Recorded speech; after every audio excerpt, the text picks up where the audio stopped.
I'm trying to bring in all the green from Xochimilco into my home and living in this universe of green to make a green pipián.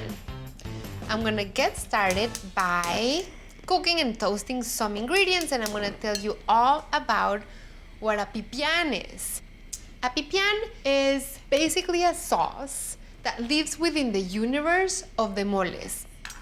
I'm adding 3 garlic cloves into my water that's already starting to boil. And then I'm gonna add a pound of tomatillos. And I think this is one of the most beautiful ingredients in the universe because it is tart, it is clear, it shines through. And then we're adding mostly green things. I'm using a jalapeno and a serrano. And I'm kind of thinking that I'm gonna add 2 jalapenos and 1 serrano because I wanted to have a lot of flavor. Removing the stems. We're gonna cook these. And then here I have my skillet over medium-low. When you toast your pumpkin seeds, when they're cooked inside, they will begin making popping sounds. Okay, so now they're starting to toast. This is ready. You can see how much the pumpkin seeds toasted. Maybe a little too much, but it will still give a taste of toasty, nutty. It adds a heft, it adds a depth.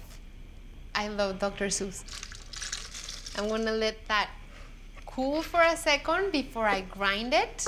And I'm gonna toast 1/3 cup of sesame seeds. Okay, I'm gonna grind the pumpkin seed. See, you wanna turn it into dust. And now I'm going to add the toasted sesame seeds. You wanna cook the tomatillos until they're completely soft and mushy and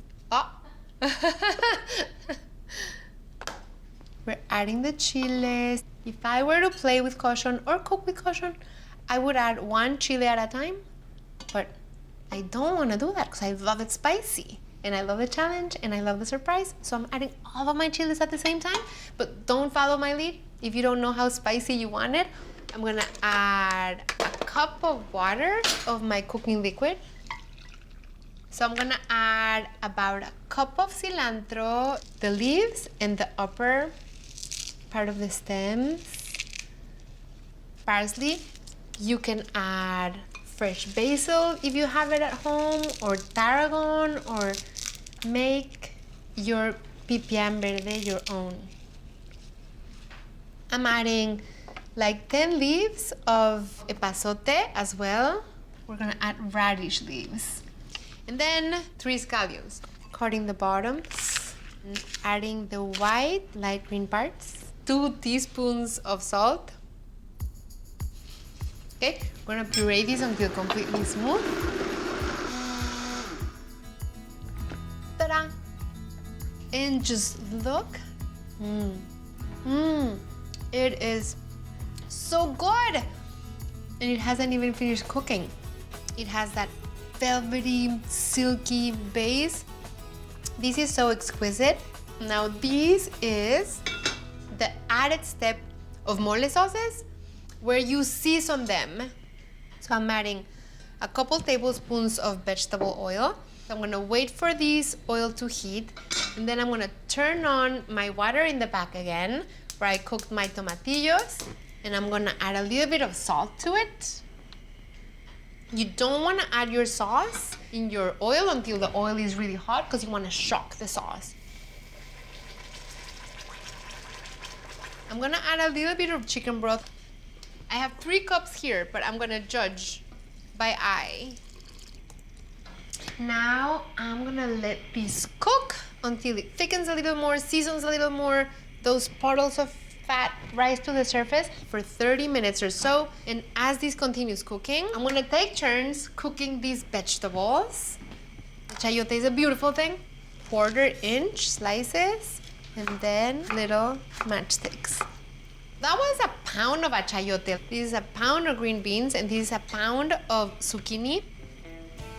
And all these green vegetables just make me think about the greenness of Xochimilco and the chinampas, which is such a treasure from Mexico. The chayotes are ready. Oh, these look so beautiful.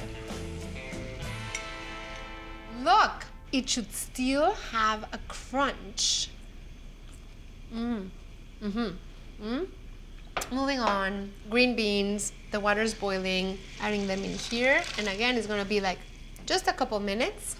Let's see what's happening with our sauce. Oh, beautiful. Look at these. It's very important to scrape the bottom of the pot. Okay, taking the green beans out. Okay, I'm gonna cook the zucchini directly into the mole sauce, then the green beans and the chayote. Oh, that looks so pretty too. This is ready. Serve garnished with the sliced radishes. Scallions. You can eat with white rice on the side and warm corn tortillas. This is unexpected Mexican. This is take me back to the deep Mexican. And this is the Mexico that you want to bring in your home Mexican.